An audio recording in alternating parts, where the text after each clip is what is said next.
You're listening to Deeper with Dani, a podcast where we dig deep because everything is that serious. So please rate my new setup.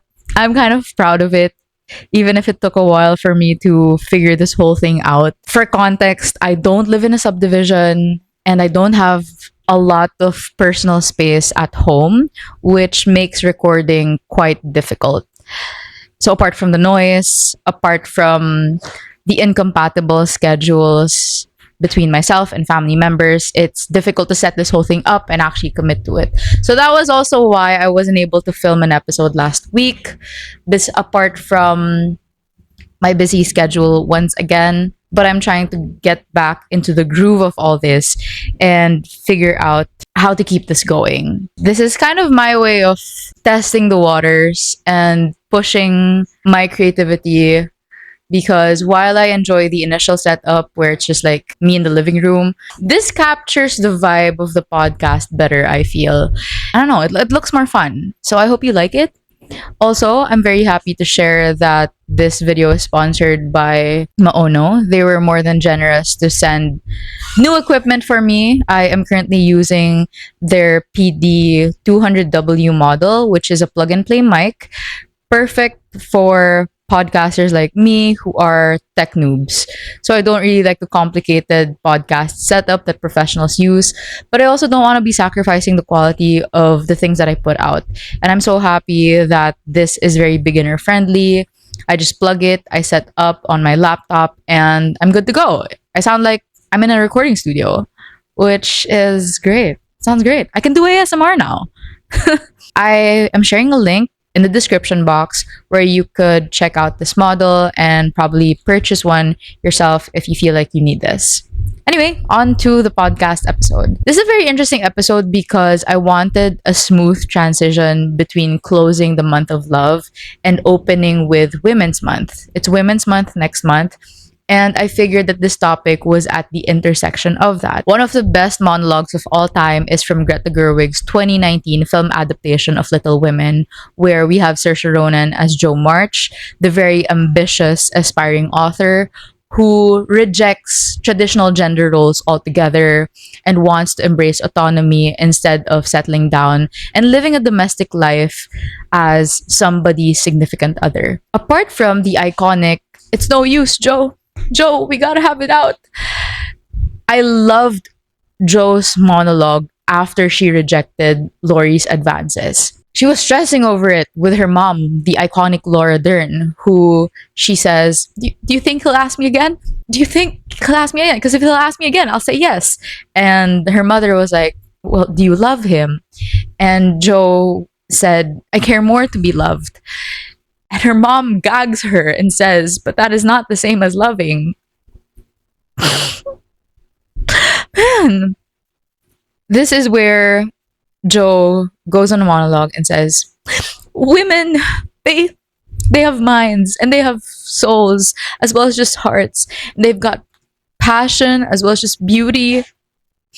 And I'm so sick of people saying that love is all a woman is fit for. I'm so sick of it. But I'm so lonely." That's what she says.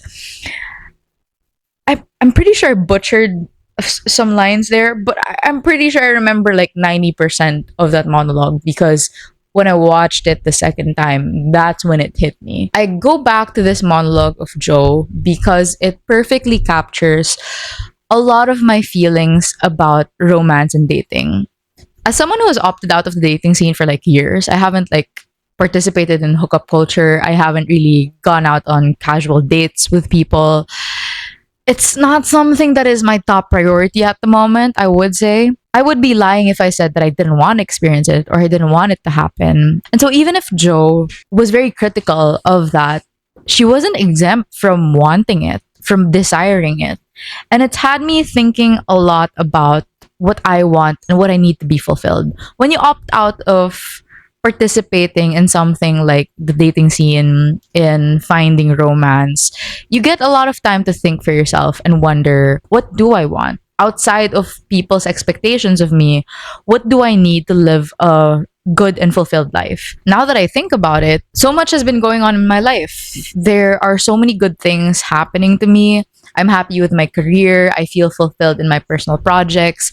My social life is very strong, and I have a lot of people that I can count on. And most of my days are very exciting. So I never really feel like there's a dent or that there's a gap that only romance could fill. As the great Charlie XCX once sang, everything is romantic. Realizing that has me thinking, to be somebody's girlfriend, to be somebody's wife, is there is there a place for that in my life? Not right now, but in the long run. Am I okay with being single for much longer? Or does something have to change? Do I feel like something has to change? That I'm not sure. But even if I like to think that my life is so rich right now, as I near 30, with a lot of my peers, people my age, people around my age getting married, settling down, creating families of their own, I can't help but compare how different my life is from their lives. A lot of people have embraced these domestic gender roles of being a mother, of being somebody's wife, of being partnered. And of course, it's had me thinking about my own wants and needs.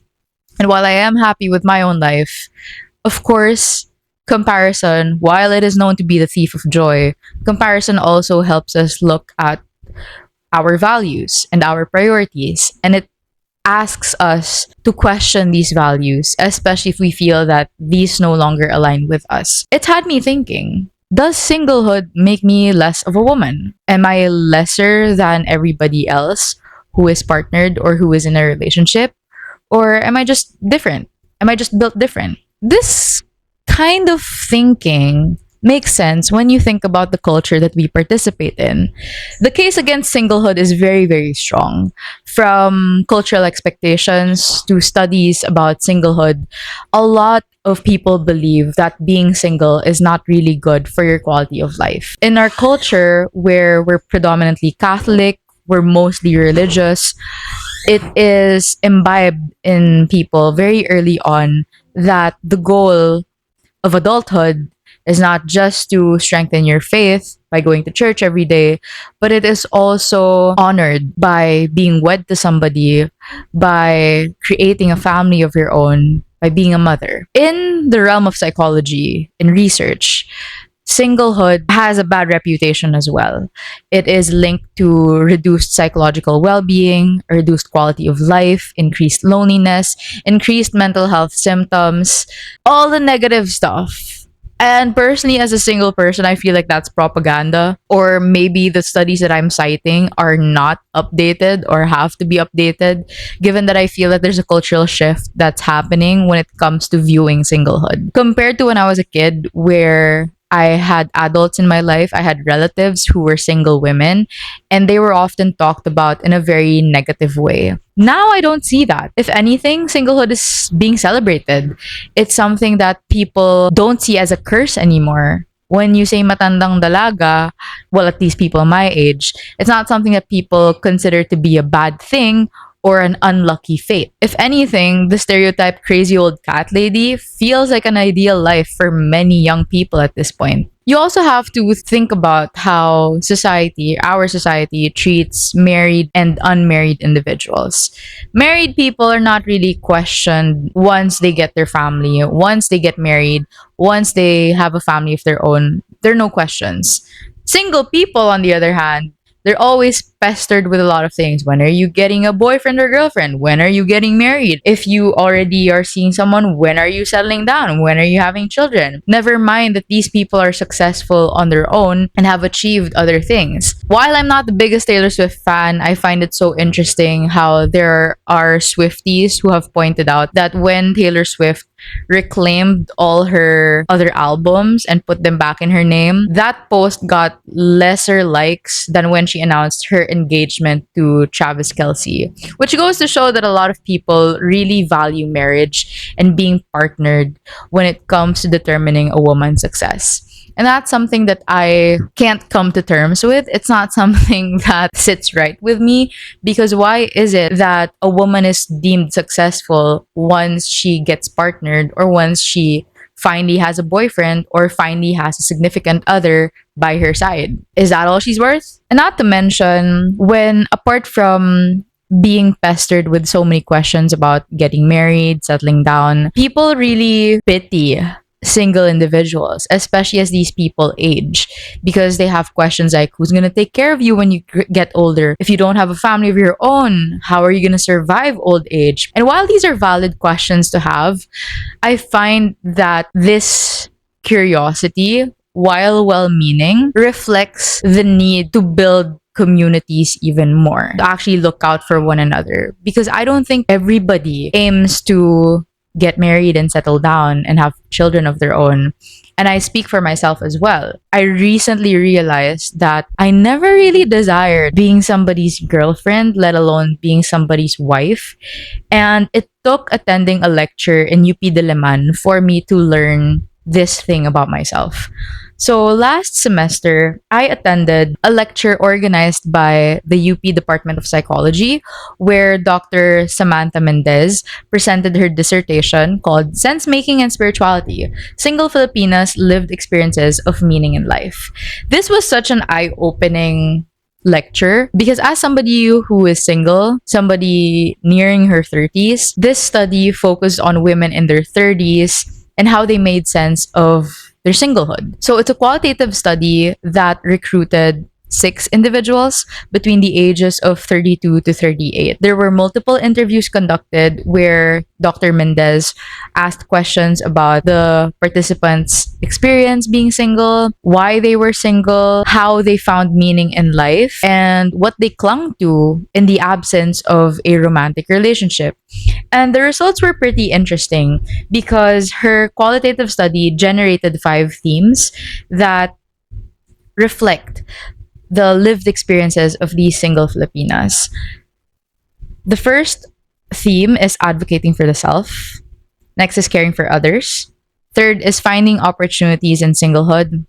Fourth and fifth are the most interesting ones, which are making sense of life's challenges and incorporating spirituality. So I'll be linking the whole study in the description. Based on what I remember from Dr. Mendez's lecture, she did not expect the other 2 themes to come out of her study.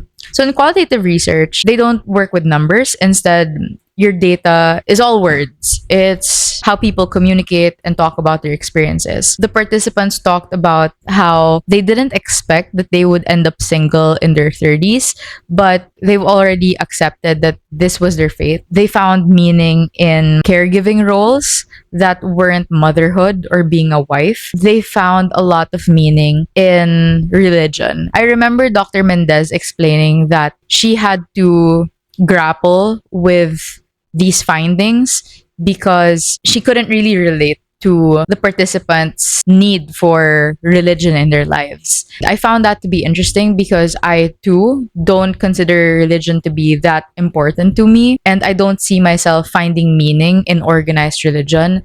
So it was very interesting to see what other women in their 30s thought of being single. I remember Dr. Mendez mentioning that it was still worth noting. Like, as a researcher, even if she didn't quite agree with religion as a coping mechanism or as a source of strength among these single women, it had to be shared because it's a different perspective, it's a new perspective that could help people better understand where single women derive meaning in their lives. To quote one of the participants, she says, "When I get intimidated by the overwhelming things, that's one of the things that I do. Be still and know that I am God.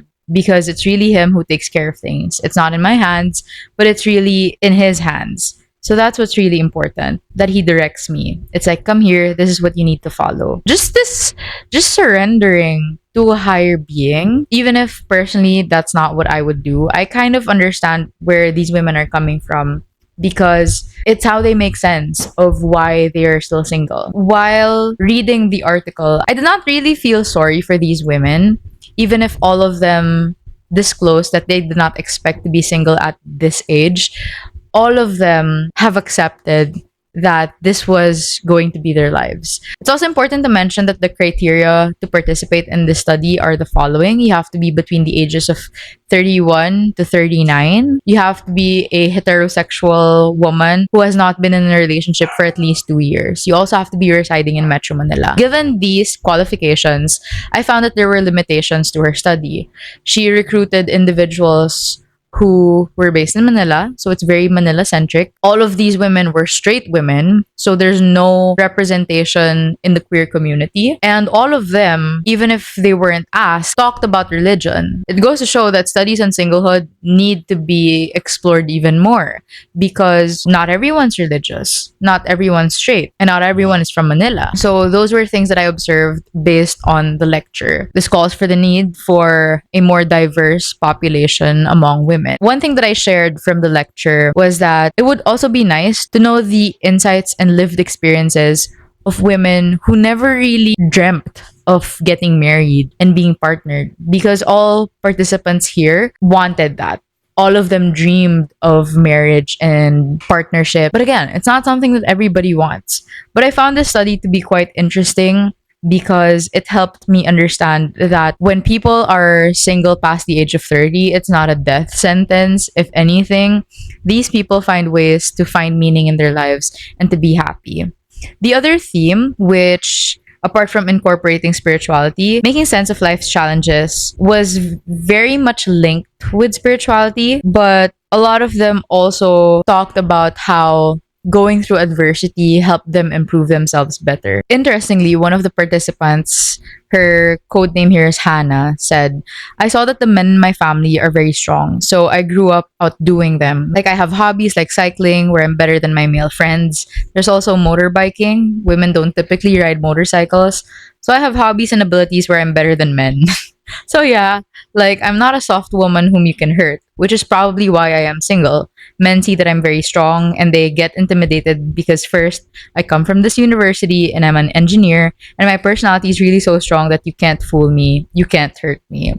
What a diva. Hannah is an icon. I very much relate to this sentiment in particular. So while there was an acknowledgement among these participants that being single was not something that they expected would happen to them at 30 and beyond, some of them were more accepting of this because they understood that they went against certain gender norms. And I very much relate to what Hannah said because I'm also somebody who has been perceived to have a very strong personality.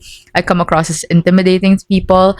And I think this has also affected my dating life. After thinking about it for quite some time, I've thought to myself, like, oh, this isn't really a problem. I like having a strong personality. I like being assertive. And if that's going to shoo away people who are interested in me, then I don't think these are people who are worth my time. At least that's how I try to make sense of it. Apart from deviating from gender norms, there were participants who also disclosed that experiencing abuse and violence from previous boyfriends and partners gave them more clarity and more conviction in their decision to remain single.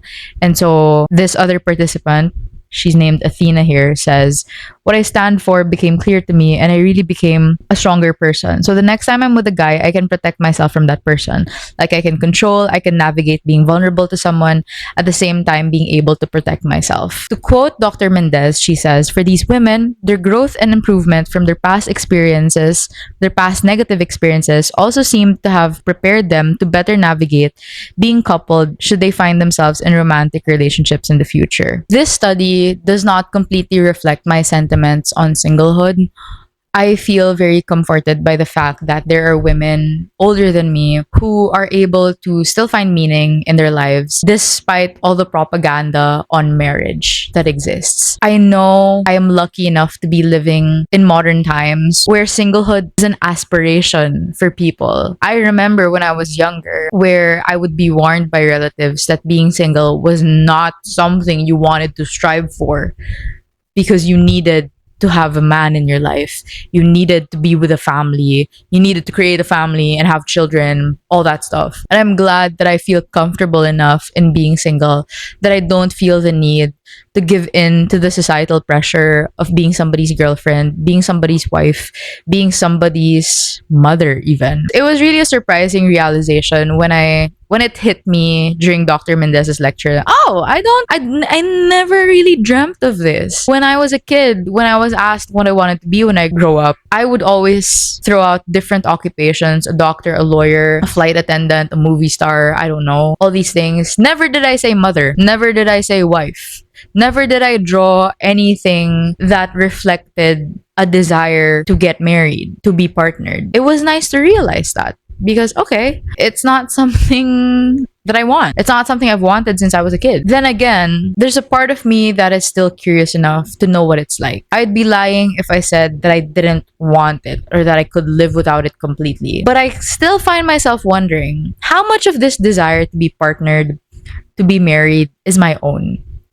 And that's such an important question, I feel, because yes, you do have the right to get married, to live that domestic life, but how much of that decision is yours? How much of that dream is yours? I feel like that's such an important question to be asking because so many of us end up satisfying expectations thrust onto us by other people, when at the end of the day, what truly matters is what you want and what you need. I am not closing my doors. Like, yeah, I'm at a point where I feel ready to date around again, but it's not something I'm actively seeking because, like I said, I feel like my life right now is rich enough to live without it. But I understand that my life will not always be like this, that things will change, that something surprising can happen one day and really have me rethink almost everything I know about who I am. But while that hasn't happened yet, I'm not gonna sit around waiting for anyone. I don't have the resources or patience to go speed dating, to go casual dating, because I find it to be a waste of time. Yes, I want it, but I don't want it badly enough to be doing something about it right now. But I understand people who are my age and want it and are doing everything that they possibly could to be in a relationship. I'm not totally against that. If anything, I'm the biggest romantic. I root for people who actively seek love in their lives, but I hope that they seek it not because they don't know who they are. I hope that more people pursue romance, romantic relationships, because their sense of self is so full and so complete that they want to share it with somebody else. For me, I think the reason I feel ready to date again is because I feel full. I feel like a complete person again, as opposed to previous experiences where I sought intimacy and romance because I was lonely, because I needed something else or somebody else to distract me from the loneliness that I was feeling and could only be resolved on my own. So yeah, it's not a top priority. I wouldn't judge people who consider this to be their top priority. I know eventually I will have to step out of my comfort zone. But in the meantime, if my fate is a crazy old cat lady, I'm not totally against it, honestly. Sounds like a good time. So that marks the end of today's episode. I hope you enjoyed it. Please rate me 5 stars. Not because I value external validation that much, but it's nice to be appreciated in that way. Please let me know what you think of the pod. My comments are open on Spotify if you're listening from there, on YouTube as well. I'd love to know what you think. What are your experiences being single? Do you like it? Do you enjoy it? Do you see yourself being single your whole life in the long run? Or do you think things will change? So much to talk about. Feel free to share the podcast as well to everyone else that you think would enjoy this. And email me at dearjustdani@gmail.com for all podcast related concerns. Also, if you'd like to share or seek advice eventually, I'm seeking to open my advice column here on the pod as well, because I used to receive emails from followers about their dilemmas. I think I'm ready to hear people's problems again and process them here. So yeah, feel free to tag me as well if you're watching or listening to this on Instagram at Deeper with Dani or at Not Just Dani. You can also check out my blog on Substack. That's justdani.substack.com. Blog of the same name, Deeper with Dani. If you can't get enough of the pod, I'm happy to share that I'm working on making voiceovers of my blog posts. So think of these as additional nuggets on top of the podcast that I already have. So I know some of you don't like reading, and I've made that form of accessibility for everyone who wants to hear more of my work. Catch you all next week for Women's Month. I'm very excited, by the way, for the episodes that I have planned out for Women's Month. These are conversations that I think are worth having and are more nuanced and actually pay attention to women's plights here in the Philippines. So, yeah, catch you all next week and have a great day.